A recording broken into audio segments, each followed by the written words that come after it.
ಇಂಡಿ ಉಪವಿಭಾಗದ ವಿವಿಧ ಪೊಲೀಸ್ ಠಾಣೆಗಳಲ್ಲಿ 2024, 25 ಮತ್ತು 26ಗಳಲ್ಲಿ ಏನು ಪ್ರಕರಣಗಳು ದಾಖಲಾಗಿತ್ತು, ಆ ಪ್ರಕರಣಗಳಿಗೆ ಸಂಬಂಧಪಟ್ಟಂತೆ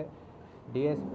ಇಂಡಿ ಸದಾಶಿವ ಕಟ್ಟಿಮನಿ ಅವರ ನೇತೃತ್ವದಲ್ಲಿ ಮತ್ತು ಇಂಡಿ ಉಪವಿಭಾಗದ ಎಲ್ಲ CPI ಮತ್ತು PSI ನೇತೃತ್ವದಲ್ಲಿ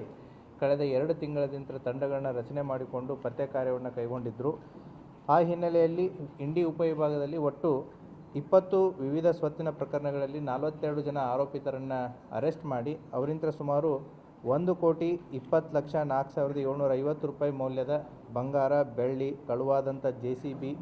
ಪಿಕಪ್ಪು, ಸ್ಕಾರ್ಪಿಯೋ, ಟ್ರ್ಯಾಕ್ಟರ್ ವಾಹನಗಳು ಮತ್ತು ನೀರಿನ ಪಂಪ್ಸೆಟ್ಗಳು, 2 ವೀಲರ್ಸ್ಗಳನ್ನು ನಮ್ಮ ಪೊಲೀಸರು ವಶಪಡಿಸಿಕೊಳ್ಳುವಲ್ಲಿ ಯಶಸ್ವಿಯಾಗಿದ್ದಾರೆ. ಸೊ ಅದರಲ್ಲಿ ಕೆಲವೊಂದಿಷ್ಟು ಆಯ್ದ ಇಂಪಾರ್ಟೆಂಟ್ ಪ್ರಕರಣಗಳನ್ನು ಮಾತ್ರ ತಮ್ಮ ಗಮನಕ್ಕೆ